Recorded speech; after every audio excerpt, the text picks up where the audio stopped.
आशक इजोत में अहाँ के स्वागत अछि। यह कार्यक्रम हमरा के एकटा अवसर प्रदान करैत छथि कि हम बाइबल से जुड़ल चीज के अध्ययन क सकी आ यह जानू कि हमरा जीवन के लेल परमेश्वर के इच्छा की अछि। ई उद्देश्य के संग हम यह कार्यक्रम अहाँ के लेल प्रस्तुत क रहल छी। कृपया क देखू आ सुनू ताकि परमेश्वर अहाँ के जीवन के मार्गदर्शक ठहरे।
आशा के इजोत मैथिली कार्यक्रम में हम एक बेर और अहाँ के अभिनंदन प्रभु यीशु मसीह के मीठ आ पवित्र नाम से कह रहल छी। हमरा लोकन अखन दोसर पत्रस के पोथी के अध्ययन में लागल छी। आजुक दिन हमरा सब ए पोथी के दोसर अध्याय के 5 पद से ल क 8 पद धरि देखब। तहन आजुक अध्ययन हमरा सब ए अध्याय के 5 पद के पढ़ के आरंभ कर रहल छी। जो अहाँ के लग पवित्र बाइबल अछि त हमरा संगे खोल लियो आ जौन नहीं तो कोनो बात ने ध्यान देकर प्रभु वचन के सुनियो। आ जहन परमेश्वर वे प्रथम युग के संसारक से हो नहीं छोड़ला मुदा भक्तिहीन संसार पर महाजल प्रलय के पठाक धर्म के प्रचारक नूह के संगे 8 मनुख के बचोलेन। ए बात का हमरा लोकन दोसर पत्रस पोथी 2 अध्याय तकर 5 पद में देखी छी। वो पूर्ण संसारक नहीं छोड़लेन। और अध्याय 3 में पत्रस 3 प्रकार के संसारक कथा करता है। ओ संसार जे छल आ जे संसार आव वाला छल आ जाय संसारक अबैया रहिक। परमेश्वर पूर्ण संसारक नहीं छोड़लेन आ जे संसार नूहक पहिने छलिक। मुदा ओ नूहक बचोलेत और हुनका संगे ओ 8 लोकक बचोलेत। नूहक 3 टा पुत और हुनका सबक पत्नी सब और नूह अपने दुनू गोटे कुल मिलाकर वो सब 8 मनुख छलाहा जे सब ओई महाबाढ़ में बचावल गेल छलाहा। हमरा लोग ए बातों के अध्ययन पुनः नियम के अध्ययन के काल में कह चुकने छी। मुदा अहाँ का स्मरणार्थे एक बेर और अहाँ के याद दिया रहलहुँ हैं। आ ईश्वरवादी संसारक ऊपर वो बाढ़ आनने छलाहा। दूसर गप में परमेश्वर और ईश्वरवादी संसारक ऊपर बाढ़ आनने छलाहा। लोग सब धर्मी छलाहा मुदा ओ सब सच्चा और जीवित परमेश्वर को छोड़ देने रहे। ध्यान देवे, लोग सब तो धर्मी छलाहा मुदा वो सब सच्चा और जीवित परमेश्वर को छोड़ देने रहे। वो सब एना जियत छलाह जेना कि परमेश्वर जीवित नहीं छथि बा ईश्वर एहि संसार में कोनो रूपे उपस्थित नहीं छथि, विद्यमान नहीं छथि। वो सब देही में जीवित रहनाइ आरंभ कऽ देने रहथि। ई बड अनुचित सोच रही जे अहाँ बा हम बा हमरा में जे ठाढ़ अछि से अब छथि कि नहीं, एहि बातों की अनुभूति हुनका में नहीं रहनि। अर्थात वो सब हाड़ और मूस में जीवित रहनाइ आरंभ कऽ देने रहथि। ई ठीक बात नहीं छलिक। पौलुस कहैत छथि कि हम एहि बातक खोज कयलहुँ हैं जे हमरा में किछु नीक नहीं अछि। ध्यान देबेक, प्रभुक महान दास संत पौलुस एहि बातक खोजबीन कयने छलाह जे हुनका में कोनो नीक वस्तु नहीं छनि वा कोनो नीक बात नहीं छनि। एहिक बातक लेल देखल जा सकैत छै रोमियो पोथी 7 अध्याय तकर 18 पद के। अर्थात एहि बातक सत्यापनार्थ अहाँ रोमियो पोथी तकर 7 अध्याय आर तकर 18 पद के देख सकलहुँ हैं। हम एकटा प्रभुक दास और सर्वमान विद्वान डॉक्टर टर्नेल बलक रिपोर्टक अहाँक सामने राखै छी। ओ मनुख जाति के एकटा खोज कयने छलाह और पोथी लिखने छलाह। ओ एहि खोजक नाम प्रथम के देने रहथि। ओ मनुख जाति के और हुनका में एक अवस्था के सेहो देखौने छथि, किएक तऽ हुनक शोध गरीबा के बीचक रहनि। ध्यान देबै, किएक तऽ हुनक शोध गरीबा के बीचक रहनि। ओ लिखैत छथि जे एहिठाम लोकक अवस्था पशुओं सँ बेसी खराब छै कि, और ओहिठाम लोकक व्यवहार बा खराब भऽ गेल छनि। दोसर गप में लोग अपने में बड़ एक दोसर गोटे सँ खराब व्यवहार करैत छथि। पशुओं सँ बेसी खराब व्यवहार हुनक भऽ गेल छनि। ओ कहैत छथि जे पशु एहि व्यवहारक देख कऽ शर्मा जेतिक, कारण छल ओ बड़ क्रूर भऽ गेल छलाह। यह बात हमरा सभक आजुक स्थिति थिक। एहि बातक के प्रभु के एकटा महान विद्वान शोधकर्ता अपन पोथी में लिख रहल छथि। हुनक नाम रहनि डॉक्टर टर्नवेल साहब। सामान्य शोधकर्ता छलाह, अर्थात सामान्य विज्ञान में जय बातक पढ़ावल जाइत अछि बहुत ठाम बहुत देश में। हुनक आजुक दिन में हुनक नाम बड़ मशहूर छनि, हुनक नामक लोग जानैत छथि। आ जतेक लोग मनोविज्ञानक के छात्र छथि हुनक नाम अवश्य सुनने छथि, किएक तऽ हुनक ई शोध संपूर्ण संसार में छलैक, अखनो अछि। ओ बड़ नामी भेल छलाह। ओ धर्मी मनुख रहथि। हुनक शोध एहि बातक बताबैत अछि जे मनुख ईश्वर विहीन जहन भऽ जेतैथ तहन ओ बड़ कमजोर भऽ जाइत छथि। ध्यान देबेक, ओ अपन शोधक के आखिरी प्रभाग में एहि बातक बतौने रहथि निचोड़ों के रूप में कि जहन मनुख ईश्वर विहीन भऽ जाइत छथि ओ बड़ कमजोर भऽ जाइत छथि। ईश्वर विहीन मनुख बहुत बहुत कमजोर भऽ जाइत छथि, तहन हमरा सब गोटे के ईश्वर विहीन होयबाक आवश्यकता नहीं थिक। नूह ओहि काल में रहैत छलाह जहन लोक ईश्वर विरोधी भऽ गेल छलाह, और जहन लोक एहि व्यवस्था के विहीन चलि गेलाह। उत्पत्ति बताबैत अछि, अर्थात उत्पत्ति पोथी बताबैत अछि, और परमेश्वर देखलाह जे मनुखक दुष्टता एहि धरती पर खूब बढ़ल जा रहल अछि। तहन बाढ़ि आनि कऽ ओ समस्त जाति के मिटेबा के प्रयास केलथि। मुदा ओ देखलनि कि नूह आ हुनक परिवार तऽ बड़ धर्मी छथि, अर्थात ईश्वर सँ डेराइत छथि, जीवित परमेश्वरक मानैत छथि। तहन हुनक मन पसिज गेलनि और हुनक परिवार के आर जतेक जंतुक जोड़ा को बचौलथि। एकर मतलब यह भेलै कि परमेश्वर हृदय सँ नहीं चाहैत छलाह कि हम सृष्टि के मिटा दियै। कालांतर में हमरा लोग के देखे छी कि परमेश्वर पाप सँ घृणा करैत छथि। सोझ गप में परमेश्वर खाली पापे सँ घृणा करैत छथि, आर दोसर कोनो बात से नहीं, अहाँके खराब बीमारी से नहीं, अहाँके घृणित शरीर से नहीं, अहाँके आर कोनो दोसर बात से नहीं। मुदा परमेश्वर खाली अहाँक पाप सँ वा हमर पाप सँ घृणा करैत छथि। उत्पत्ति पोथी 6 अध्याय तकर 5 पद में एहि बातक देखल जा सकैत छै। सबठाम ओहि काल में धरती पर खाली विद्रोह भऽ गेल छलैक, आर विद्रोह ईश्वरक विरुद्ध में छलैक। अतः परमेश्वर बाढ़ि आनि कऽ ओहि काल में संसारक ऊपर न्याय आनलथि, अर्थात पापक संगे कहियो परमेश्वर समझौता नहीं कयलथि। बाढ़क ठीक बाद मनुख अर्थात मनुखक अपराध और परमेश्वर व्यवस्था के छोड़ कऽ एहि बाद अर्थात व्यवस्था के छोड़ला के बाद परमेश्वर एहि तरह के न्याय केने रहथि। उत्पत्ति पोथी तकर 9 अध्याय तकर 6 पद में हमरा लोकन एही बातक देखे छी। ओ तो एही बातक बाजल गेल अछि। जो अहाँक लग पवित्र बाइबिल अछि तहन अहूँ पढ़ि कऽ एहि बातक सत्यापन कऽ सकलहुँ हैं। उत्पत्ति पवित्र बाइबिल के प्रथम पोथी थिक। जे कियो मनुखक सुनित बहुता हुनक लोहू मनखे सँ बहावल जेतैक।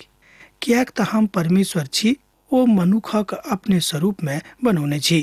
एहि बातक हमरा लोकन एहिठाम देखे छी उत्पत्ति पोथी 9 अध्याय आ तकर 6 पद में।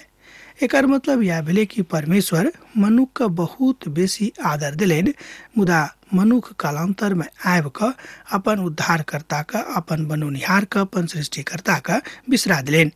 कियाक तऽ मनुख आजुक दिन में अपन स्वार्थक पूर्तिक लेल अपने मनुख अर्थात अपने प्राणक लेल बहुत किछु करैत छथि। आजुक युग में लोकक मनोभाव अपराधक दिस मुख्यतः चलि जाइत अछि और सहानुभूति सेहो हुनका दिस सँ चलि जाइत छनि। अर्थात हुनक हृदय ततेक कठोर भऽ जाइत छनि, ओ ई बुझैत छथि कि हम अपराध कऽ कऽ बहुत किछु नाम कमा कऽ और बहुत किछु टाका पैसा जमा कऽ कऽ बहुत सुख भोगब। मुदा अहाँ देखने होबेक बा संसारक लोग ई बातक देखैत अछि कि हुनका मन में कहियो शांति नहीं रहैत छनि। कियाक तऽ एहि संसार में अहाँ बा हम कतेक कालक लेल छी, एहि बातक लेल बिसरा दैत छथि। सोझ गप में मनुख ई बुझैत छथि कि हमर संसार सँ कहियो रिश्ता भंग नहीं हैत, हम एहिठाम सँ कहियो विदा नहीं होइब। एही कारणे लोग धनक पाछाँ ततेक दीवाना भऽ जाइत छथि।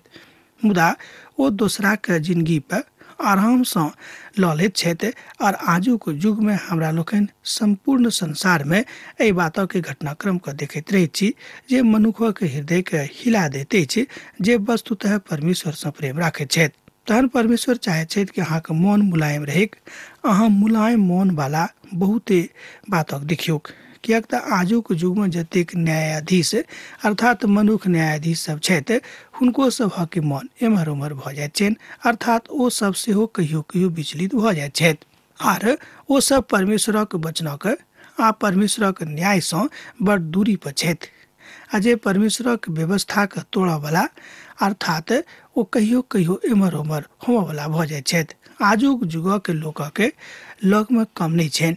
राजदंडक घोषणा तऽ होइत अछि, मुदा तकर प्रत्यारोपण नहीं होइत अछि। आर परमेश्वरक व्यवस्था के प्रत्यारोपण आजुक युग में बड़ मुश्किल सँ होइत अछि। कारण अछि एहि तरहक लोकक कमी आजुक युग में नहीं छैक। अर्थात एहन लोक एहि संसार में आजुक युग में बहुत छथि। अतः आजुक युग में अपराधी आराम सँ घुमैत फिरैत छथि और व्यवस्था के विरुद्ध में काज करैत छथि आ संपूर्ण संसारक लगभग यह लचर स्थिति अछि। एहि संबंध में सदोम और गमोरा नगर के विनाशक एहन दंड देलाह जे हुनका भस्म कऽ कऽ राख में मिला देलनि, जाहि सँ आबय वाला भक्तिहीन लोकक शिक्षा के लऽ कऽ एकटा दृष्टांत बनेक। एहि बातक अहाँ देख सकैत छी दोसर पत्रसक पोथी 2 अध्याय आ तकर 6 पद में। जो अहाँक लग पवित्र बाइबिल अछि तऽ अहूँ एहि बातक देख सकैत छी। आ सदोम आर गमोरा नगर के विनाशक एहन दंड देलाह जे हुनका भस्म कऽ कऽ राख में मिला देलनि, जाहि सँ आबय वाला भक्तिहीन लोकक शिक्षा के लेल ई एकटा दृष्टांत बनेक। परमेश्वर एहि बातक कयलनि आ एही धरती पर कयलनि, जाहि सँ मनुखक एहि बातक ज्ञान भेटैक कि हम जे किछु छी परमेश्वरे के दिस सँ छी, मुदा हम अकेले किछु नहीं कऽ सकलहुँ हैं। कियाक तऽ हमर एहिठामक जिंदगी बड़ कम कालक अछि। अहाँ एहि बातक रेखाट के उत्पत्ति के पोथी के 19 अध्याय में देख सकलहुँ हैं। आ परमेश्वर मौस और हाड़क बेसी काजक कारणे ओ सदोम और गमोरा के न्याय कयलाह, अर्थात हुनका नाश कऽ देलनि। ओतेके निवासी सभक सदोमक ऊपर पठा देल गेलनि। सदोम में समलैंगिकता के मान्यता रहेक। ध्यान दियौ, सदोम में समलैंगिकता के मान्यता रहेक और आजुक युग में एहि बातक बहुत दुनिया के बहुत देश में मान्यता दऽ देवल गेल अछि। अब अहाँ बुझियौ तहन परमेश्वर आजुक ओहि देशक कोना के मान्यता देतनि, कोना के माफ करतनि। मौस तऽ एकटा बड़ घृणित वस्तु अछि। अहाँ में और हमरा में जे पूर्ण स्वभाव अछि और यह स्वरूप देही के बड़ कुरूप कऽ दैत अछि। आर यह स्वरूप बड़ खतरनाक सेहो भ जाइत अछि। आब मने आजुक सरकारक कोनो देशक समलैंगिकता के मान्यता दऽ देक तऽ परमेश्वर की हुनका माफ करतेन? हम तऽ बाजब कि परमेश्वर कहियो हुनका माफ नहीं करतेन, कियाक तऽ परमेश्वर एहि बातक महापाप मानैत छथि, बड़ घृणित पाप मानैत छथि। हुनका नजर में समलैंगिकता एक महानतम घृणित पाप अछि। रोमियो पोथी 1 अध्याय तकर 18 पद से लऽ कऽ 32 पद धरि एहि बातक ऊपर बड़ स्पष्टताक साथ शिक्षा देवल गेल अछि। जो अहाँक लग पवित्र बाइबिल अछि तहन अहाँ लिख के राखि लिअ। रोमियो पोथी 1 अध्याय 18 पद से लऽ कऽ 32 पद धरि एहि बातक ओतऽ बड़ स्पष्टताक साथ बताओल गेल अछि। ओ तऽ परमेश्वरक एहि विधाक जानैत छथि जे एहन काज करयवला मृत्युक दंडक योग्य छथि।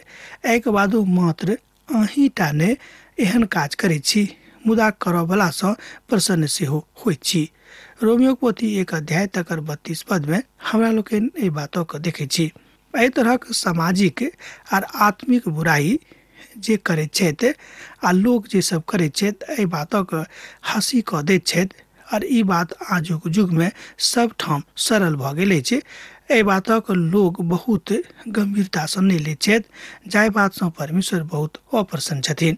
आर धर्मी लूतक जे अधर्मी सभक अशुद्ध चाल चलन सँ बहुत दुखी छलाह, छुटकारा देलनि। एहि बातक हमरा लोकनि दोसर पत्रसक पोथी 2 अध्याय आर तकर 7 पद में देखै छी। अहाँ पढ़ि कऽ देख सकलहुँ हैं जँ अहाँक लग पवित्र बाइबिल अछि। 8 पद में एहि तरह बताओल गेल अछि, कियाक तो धर्मी हुनका बीच में रहि कऽ आर हुनक अधर्मक काजक देख देख कऽ आर सुनि सुनि कऽ हर दिन अपन सच्चा मनक पीड़ित करैत छलाह। एहि बातक हमरा लोकनि दोसर पत्रसक पोथी तकर 2 अध्याय के 8 पद में देखै छी। लूतक एहिठाम उबारल गेलाक संबंध में बतावल गेल अछि आर ई दुष्ट लोकक बातक विषय में बतावल गेल अछि। बहुत लोग कहै छथि जे पत्रस नीक ग्रीक भाषाक उपयोग नहि करैत छथि, मुदा पत्रस बहुत ठाम बड़ नीक ग्रीक शब्दक प्रयोग कयने छथि। पौलुस बड़ नीक ग्रीक भाषाक उपयोग करैत छलाह। लूत अपन हृदय में काज करैत छलाह आर सदोम में लूतक प्रसन्न छलाह, अर्थात सदोम देश में रहलाक बादो लूत अपन प्रभु में प्रसन्न छलाह। आ ई तऽ हुनक हृदय के भाग रहनि, कियाक तो जानैत छलाह कि परमेश्वर हमरा संगे छथि और हम सच्चा आ नीक परमेश्वरक सेवा कऽ रहलहुँ हैं। लूतक विषय में हमरा लोकनि बहुत ठाम पवित्र बाइबिल में देखैत छी, हुनक उदाहरण बहुत ठाम देवल जाइत अछि। लूतक विषय में पीढ़ी के हमर मन कहियो बहुत प्रभावित नहीं भेल। आब जे हुए एहिठाम पत्रसक अभिव्यक्ति के देखलाक बाद अछि। प्रथम तऽ हमर अभिव्यक्ति हुनका संबंध में या रहनि। लूतक विषय में जहन हमरा सब उत्पत्ति के पोथी में पढ़ैत छलहुँ हैं बा ओतऽ अध्ययन करैत छलहुँ हैं तऽ पाबै छी जे ओ सदोम नगर में जाकर ओहिठामक राजनीति में बड़ रुचि लेवा लगलाह और अपन अधिकांश परिवार में ओते गमा चुकलथि, अर्थात अपन जिंदगी के अधिकांश भाग वही ठाम गमौलथि आ ओतऽ गमा चुकने रहथि। अतः हम एहि बातक गजब बुझै छी। ओ एहि काल में उद्धार नहीं पौने रहथि। आ जाहि बातक पत्रस एहिठाम खोलि रहल छथि ओ इएह अछि जे ओ लूतक ओहिठाम सँ अर्थात ओहि नगर सँ बाहर लऽ जा रहल छलाहथि, जाहि सँ ओ उद्धार पाबैक ई उद्धारक संकेत अछि, अर्थात बुराई सँ मन फिराउ। एहिठाम सदोम आ गमोरा एहि बातक प्रतीक अछि कि बुराई सँ मन फिराउ, पाप सँ मन फिराउ आर अपन उद्धारकर्ता प्रभु यीशु मसीह के दिस फिराउ। यह एहि बातक संकेत अछि आर एहि बातक एहिठाम पत्रस बता रहल छथि। समौन पत्रसक हृदय में एहि बातक के गुणगान रहनि। यह मधुर गीतक ओ गाबि रहल छथि कि घुरि कऽ प्रभुक लग में चलि आउ। ओ जानैत छलाह जे ओ परमेश्वरक लोकक कोना निकालि रहल छथि। आ छठम एहि बातक बतावल गेल अछि जे किछु भऽ रहल अछि, ओ तऽ परीक्षा अछि। यह सब एहि बातक उदाहरण अछि। कोन बातक उदाहरण? अब जहन हमरा सब स्वर्ग में जायब तऽ 2 प्रकारक के आश्चर्य हमरा सब ओतऽ पायब। दोसर गप में जहन केओ विश्वासी स्वर्ग में जेताह तऽ हुनका 2 तरहक आश्चर्यक बात ओतऽ देखऽ पड़तनि। जे सब सँ नंबर 1 आश्चर्य होइत ओ यह होइत कि जिनका विषय में अहाँ बा हम ई सोचैत छी जे स्वर्ग में निश्चित रूपेण ओ रहता है, अर्थात जहन हम ओतऽ जायब तऽ पायब कि वास्तविकता में ओ ओतऽ नहि छथि। मुदा हमरा सभक एहि बातक सोचबाक अछि कि परमेश्वरक पवित्र वचन एहि बातक ज्ञान किएक दऽ रहल अछि। ई छल प्रथम आश्चर्य जहन विश्वासी स्वर्ग में जेता है। दोसर और पैघ दुखक बात की होइत एहिसँ बढ़ि कऽ। दोसर जे आश्चर्य अछि ओ यह थिक, मुदा जिनका विषय में अहाँ कहियो कल्पनो में नहीं सोचने होइब कि अमुक मनुख अमुक भाई वा बहिन स्वर्ग जा सकैत छथि, अहाँ देखबै जे वह सब स्वर्ग में छथि आ बड़ आनंदित छथि आ खूब हर्षित छथि। वास्तव में ई बात कतेक दुखक हेतैक जे जिंदगी भर स्वयं के ई बुझलथि कि परमेश्वरक लोक छी आ अंत फल हुनका नीक नहीं भेटलनि, अर्थात ओ स्वर्ग में नहीं गेलाह, ओ नरक में चलि गेलथि। एहिठाम पतरस एहि बातों के तैयारी के विषय में बता रहल छथि कि अहाँ तैयार रहू, किएक तऽ बाटिका तैयार भऽ रहल अछि, गाछी तैयार भऽ रहल अछि, परमेश्वर अहाँ के एहिठाम से लऽ जेबाक लेल तैयारी में लागल छथि। एहि बातक गवाही एहिठाम पतरस दऽ रहल छथिन, उदाहरण ओ स्वयं दऽ रहल छथि। हमर विचार में एहि आदमी के लग में कोनो गवाही तऽ नहीं छनि, किनका लग में तऽ संत पतरसक लग में, मुदा ओ गवाही दऽ रहल छथि कि हम प्रभु के अपन आँखि से देखने छी, हमरा एहि बातक अनुभूति अछि कि वह सब कुछ छथि, तऽ एहिसँ बढ़ि कऽ आओर दोसर गवाही की हेतैक। आ जहन स्वर्गदूत अयलाह और बजलाह जे सदोम और गमोरा के नष्ट कयल जायत, तहन लूत अपन लोकक लग में जाकर कहलथि, अब बजलाह जे परमेश्वर हमरा एहि बातों के कहने छथि जे ओ सदोम और गमोरा के नष्ट करऽ जा रहल छथि, तहन कि ओहिठामक लोक हुनक एहि बातक ऊपर विश्वास केने हेतैक। हम तो बाजब जे नहि, किएक तऽ हुनका सभक मन संसारिक बात में रहनि, हुनका सभक मन संसारिक बात में लागैत रहनि, ताहि द्वारा हुनक बातक ऊपर केओ विश्वास नहीं केने हेतैक। ओ एहि नगरक न्याय करऽ जा रहल छथि, लूतक ओ बाजलथि, किएक तऽ ओ परमेश्वरक नजर में बनल छलाह बा बनल रहैत छलाह। किएक तऽ लूत मानवीय देहिक वासना और अभिलाषा से दूर भऽ कऽ अपन परमेश्वरक नजर में आबि गेल छलाह। किएक तो परमेश्वरक ऊपर निहारैत छलखिन, परमेश्वरक ऊपर विश्वास करैत छलखिन आ परमेश्वरक ऊपर ओ मन लगौने रहथि। अब्राहम एहि बातक आगाँ कहैत छथि, अर्थात उनको मन में एहि बातक प्रतीक चिन्ह रहनि कि परमेश्वर जीवित छथि आ जे केओ हुनका संगे रहता ओ कहियो परमेश्वर हुनका नहीं त्यागथिन। लूत तऽ परमेश्वरक नजर में छलाह, एहि तरह ओ विश्वास करैत छलाह जेना कि अब्राहम केने रहथि। ओ कहने छलाह, किएक तऽ अब्राहम हुनका परमेश्वरक विषय में बतौलनि आर ओ एहि बातक ऊपर विश्वास कयलथि। परमेश्वर आदमी के बजलाह, हे लूत, अहाँ नगर में बाहर जाकर किया पड़ैत अछि, आ जँ हाँ एम्हर उम्हर कियाक नहीं जायब। तहन ओ कहलनि कि नहीं, परमेश्वरक आज्ञा के अनुसार हम करब, किएक तऽ परमेश्वर हमरा आज्ञा देने छथि कि यथाशीघ्र एहि नगरी के छोड़ि दियौक। मुदा ओहि काल में जे प्रभु के लोग अब्राहम रहथि, ओ लूत सँ ई बातक बतौने रहथि, मुदा ओ लूतक लेल प्रार्थना कऽ रहल छलाह और ई शिक्षा आजुक युग में हमरो सभक लेल बड़ अर्थ राखैत अछि। एकटा प्रचारक छलाह जे हमर मित्र सेहो रहथि, ओ समस्त लोकक और समस्त बातक आलोचना करैत छलाह, मुदा ओ प्रार्थना के कहियो आलोचक नहीं रहथि। एक रोज ओ एकटा महान बाइबलक शिक्षकक आलोचना कऽ रहल छलाह, जिनका हम बड़ आदर करैत रहियनि। दोसर गप में एक रोज ओ मनुख एकटा महान बाइबल शिक्षक के आलोचना कऽ रहल छलाह, जिनका लेल हमरा हृदय में बड़ आदर रहनि। हम अपन मित्र सँ पुछलियनि कि यौ अहाँ एहन किएक कऽ रहलहुँ हैं, ओ तऽ प्रभुक लोक छथि।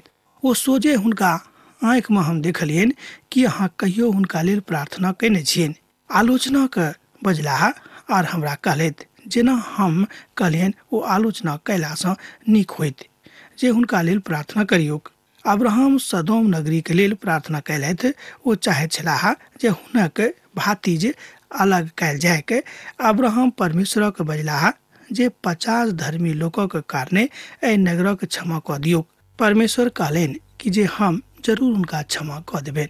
परमेश्वर क्षमा करऽ वाला छथि, ओ वास्तव में परमेश्वर छथि, ओ वास्तव में क्षमा के महानतम परमेश्वर छथि। अब आजुक अध्ययन हमरा एहिठाम समाप्त करबाक आज्ञा दिअ। दोसर दिन दोसर कार्यक्रम में अहाँ से पुनः भेंट हैत। प्रभु यीशु मसीह के नेह अहाँ के जिंदगी में बनल रहे। आमीन। हमर विश्वास अछि कि ई कार्यक्रम अहाँ के लेल लाभदायक सिद्ध अछि। हम चाहै छी कि अहाँ अपन आशीषों के हमरा संग साझा करू। जँ अहाँ के नजीक बाइबल से आ जीवनों से संबंधित कोनो प्रकार के प्रश्न भ सकै अछि तऽ अपन समस्या के लेल प्रार्थना करबा के लेल जँ चाहै छी तऽ हमरा फोन नंबर पर जरूर संपर्क कऽ सकै छी। परमेश्वर अहाँ सब के लेल एकटा सुंदर, सुखद, आनंदित दिन प्रदान करै।